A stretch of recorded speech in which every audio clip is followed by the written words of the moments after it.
स्वागत करते हैं आपका अभ्यास सीरीज में। और अभ्यास सीरीज की ये जीएस की चौथी वीडियो है। इससे पहले वाली वीडियोस में हमने ग्रैंड स्लैम की बात करी थी, तो इसमें आप जो विनर्स हैं उनको आप देख लीजिए। जो ऑस्ट्रेलियन ओपन के विनर थे वो हैं आपके मेल में राफेल नडाल और Ashleigh Barty. French Open winner है आपके राफेल नडाल और ईगा स्वियातेक। विंबलडन विनर है आपकी नोवाक जोकोविक और इलीना रुबैंका। यूएस ओपन विनर 2022 के हैं आपके कार्लोस एल्काराज ग्राफिया और ईगा स्वांतिक। और अभी आपका ऑस्ट्रेलियन ओपन हो चुका है 2023 का, पहला ग्रैंड स्लैम है ये। तो इसमें जो आपके मेल में विनर रहे नोवाक जोकोविक और फीमेल विनर रही आर्यन सेबेलिंका। आर्यन सेबेलिंका आपकी बेलारूस की है। तो आज का पहला प्रश्न है, मॉन्ट्रियल प्रोटोकॉल किससे संबंधित है? तो इसका संबंध है ओजोन परत की सुरक्षा से। ओजोन को हानि पहुंचाने वाले पदार्थों को रोकने के लिए यह एक विश्वव्यापी समझौता है। मॉन्ट्रियल प्रोटोकॉल किया गया था 16 सितंबर 1987 ईस्वी को। भारत इस समझौते में शामिल हुआ जून 1992 को। 16 सितंबर को चूंकि यह समझौता हुआ, इसीलिए इस दिन हम ओजोन दिवस के रूप में सेलिब्रेट करते हैं।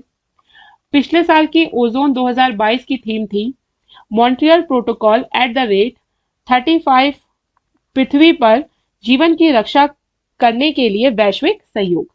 अगला प्रश्न है, पन्ना टाइगर रिजर्व कहाँ स्थित है? पन्ना टाइगर रिजर्व स्थित है आपका मध्य प्रदेश में। मध्य प्रदेश की राजधानी है भोपाल और यहाँ के सीएम है शिवराज सिंह चौहान। ये कुछ और टाइगर रिजर्व हैं। असम में है मानस कांजीरंगा औरंग टाइगर रिजर्व। सतपुड़ा कान्हा पन्ना टाइगर रिजर्व है मध्य प्रदेश में। पेंच टाइगर रिजर्व है महाराष्ट्र। वाल्मीकि है आपका बिहार में। दूधवा टाइगर रिजर्व है आपका उत्तर प्रदेश में। सुंदरबन टाइगर रिजर्व है आपका पश्चिमी बंगाल में। परमीकुलम टाइगर रिजर्व है केरल में। Bandipur tiger reserve Karnataka. Mudumalai Annamalai tiger reserve है आपके तमिलनाडु में। अगला प्रश्न है, प्रवासी दिवस कब मनाया जाता है? प्रवासी दिवस मनाया जाता है 9 जनवरी को। और यह दिवस इसलिए मनाया जाता है क्योंकि 9 जनवरी 1915 को महात्मा गांधी साउथ अफ्रीका से वापस आए थे। महात्मा गांधी एक केस के सिलसिले में 1892-93 में साउथ अफ्रीका गए और वहां पे जो रंग भेद हो रहा था उसका उन्होंने विरोध करना शुरू किया और उसका विरोध करते करते वो बहुत सालों के लिए वहीं बस गए। अगला प्रश्न है, श्रीरंगपट्टम में ट्री ऑफ लिबर्टी स्वतंत्रता का पेड़ का पौधारोपण किसने किया? तो ये पौधारोपण किया टीपू सुल्तान ने। टीपू सुल्तान मैसूर के शासक थे और हैदर अली के पुत्र थे। ये फ्रांसीसी क्रांति से बेहद प्रभावित थे, इसीलिए इन्होंने अपनी राजधानी में ट्री ऑफ लिबर्टी पेड़ लगाया। इससे एक और प्रश्न पूछा जाता है, आपके 4 आंग्ल मैसूर युद्ध हुए हैं, तो वो कब कब हुए? पहला आंग्ल मैसूर युद्ध हुआ आपका 1767 से 1769 और ये अंग्रेजों और हैदर अली के बीच हुआ। दूसरा आपका आंग्ल मैसूर युद्ध हुआ 1780 से 1784 के बीच। ये हुआ आपका हैदर अली के बीच। हैदर अली की मृत्यु हो गई थी 1782 ईस्वी में। तो उसके बाद इस युद्ध की कमान संभाली इनके बेटे टीपू सुल्तान ने। तीसरा युद्ध हुआ आपका 1790 से 1792 तक। इसमें थे अंग्रेजों के अपोज में टीपू सुल्तान। चौथा युद्ध हुआ आपका 1799 ईस्वी में और इस युद्ध में टीपू सुल्तान की मृत्यु हो गई और आंग्ल मैसूर जो संघर्ष है वो हमेशा के लिए समाप्त हो गया। अगला प्रश्न है, जैन धर्म के 24 तीर्थंकरों में से अधिकांश ने किस आधुनिक राज्य में निर्वाण प्राप्त किया? इसका सही आंसर है बिहार। जैन धर्म में 24 तीर्थंकर हुए।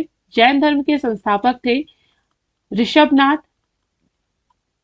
जिनको हम आदिनाथ के नाम से भी जानते हैं। ऋषभदेव, जिनको हम आदिनाथ के नाम से भी जानते हैं। 23वें तीर्थंकर हुए पार्श्वनाथ। ये पार्श्वनाथ इसलिए इंपॉर्टेंट है क्योंकि 24वें तीर्थंकर महावीर स्वामी के माता पिता पार्श्वनाथ के शिष्य थे। पार्श्वनाथ ने जैन धर्म में 4 शिक्षाएं दी।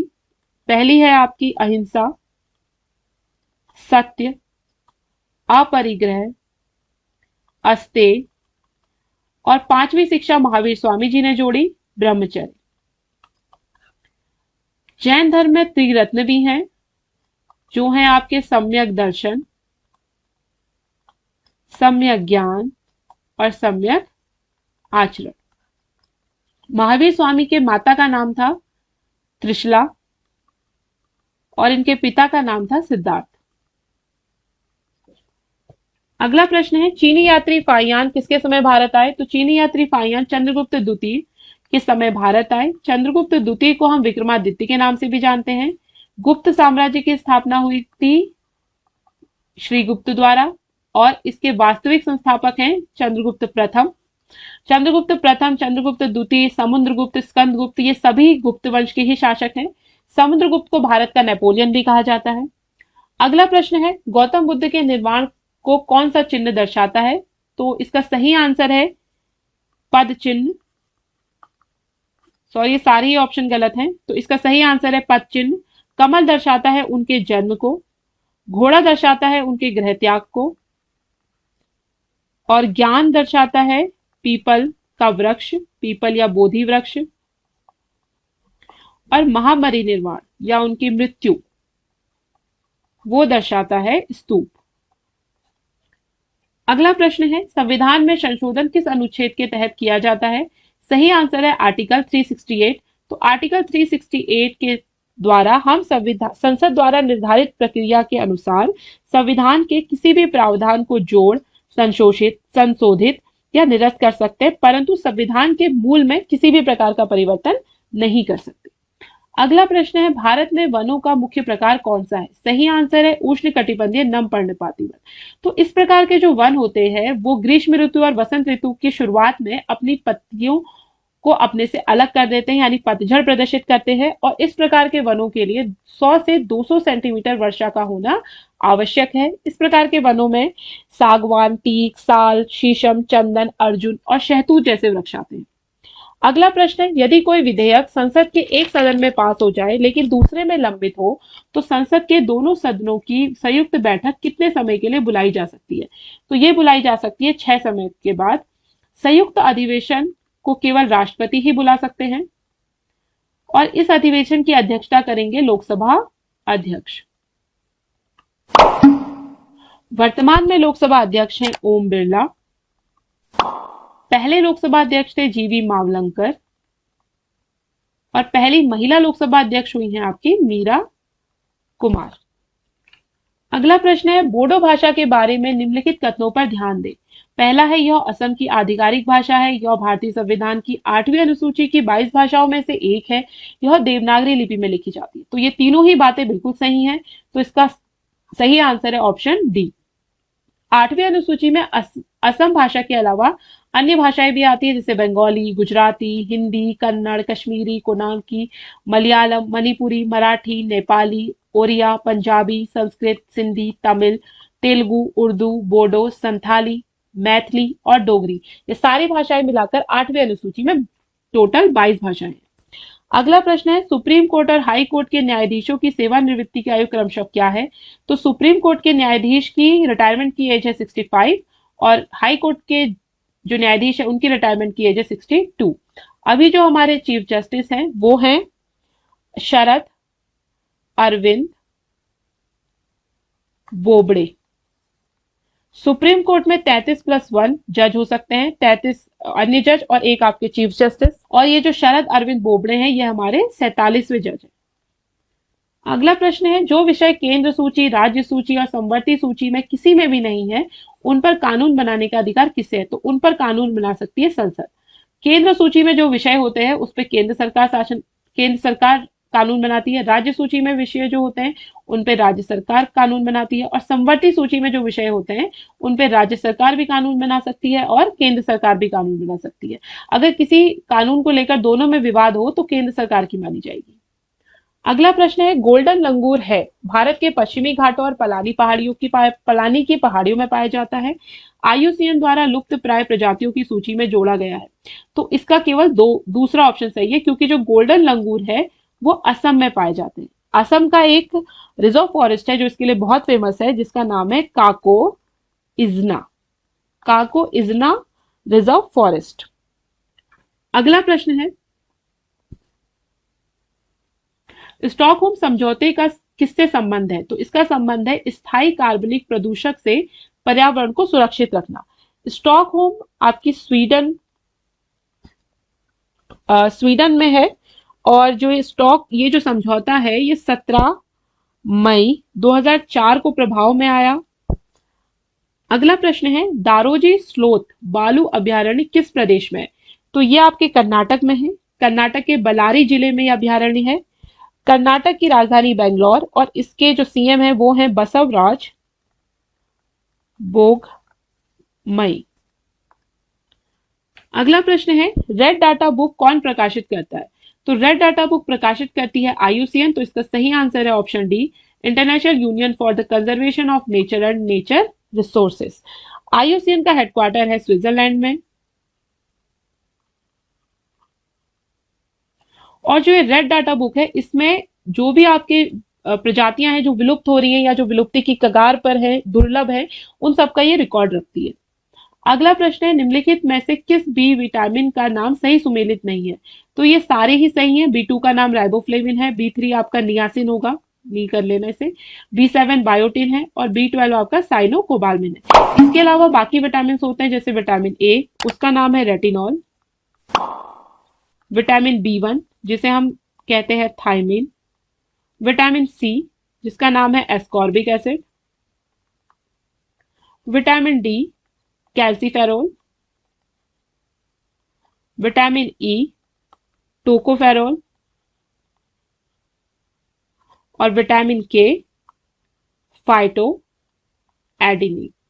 अगला प्रश्न है, निम्न में से कुमाऊं का प्रथम कमिश्नर कौन था? तो इसका सही आंसर है ई गार्डनर।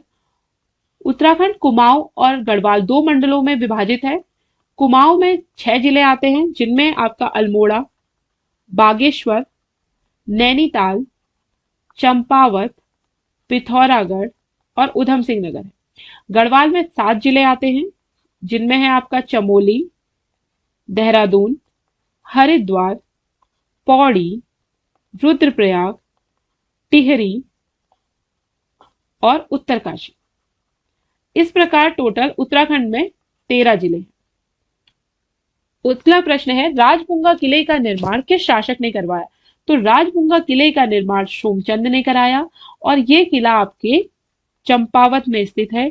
चंपावत की सुरक्षा के लिए राजबुंगा किले का निर्माण करवाया गया था। अगला प्रश्न है, फूलों की घाटी उत्तराखंड राज्य के किस क्षेत्र में स्थित है? तो फूलों की घाटी स्थित है आपकी चमोली में। फूलों की घाटी की खोज करी थी फ्रैंक स्मिथ ने और उनके एक मित्र एल्स ओल्ड वर्थ ने।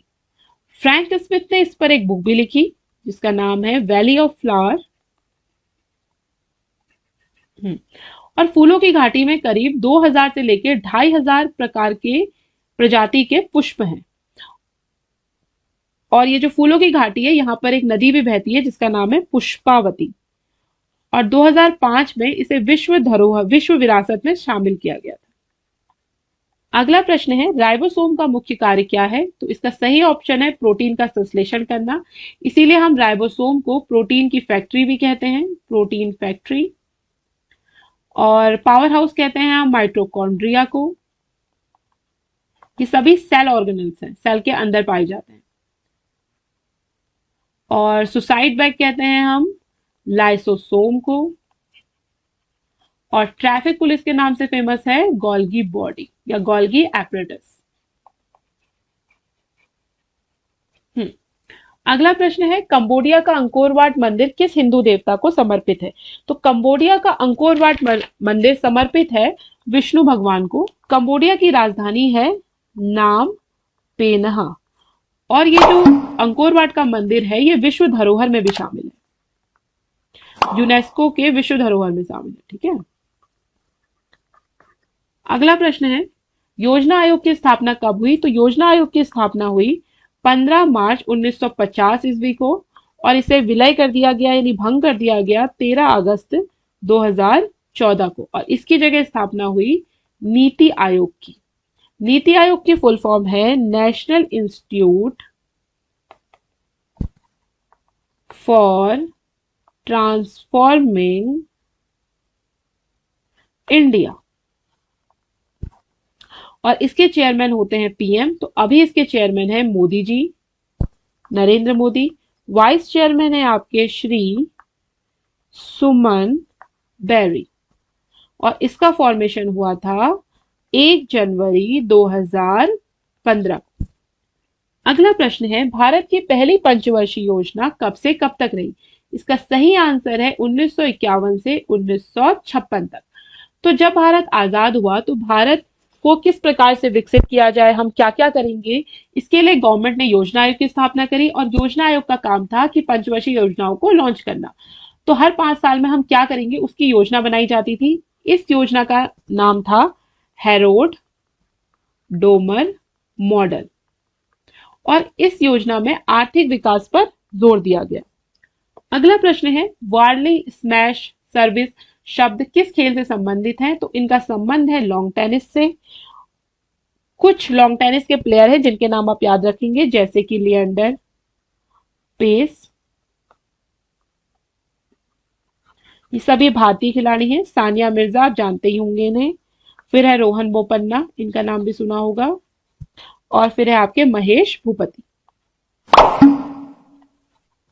ये सभी लॉन्ग टेनिस खेलते हैं। अगला प्रश्न है किस केंद्रीय मंत्रालय ने ग्रेवियंस एपेलेटी कमेटी यानी जीएसी लॉन्च करी? तो ये लॉन्च करी इलेक्ट्रॉनिक और आईटी मंत्रालय ने। इलेक्ट्रॉनिक और आईटी मंत्रालय को मेटी भी कहते हैं। मेटी यानी कि ministry of electronics and information technology और इसके मिनिस्टर हैं आपके श्री अश्विनी वैष्णव। और रक्षा मंत्रालय के मिनिस्टर हैं आपके श्री राजनाथ सिंह। शिक्षा मंत्रालय यानी एजुकेशन मिनिस्टर हैं आपके श्री धर्मेंद्र प्रधान।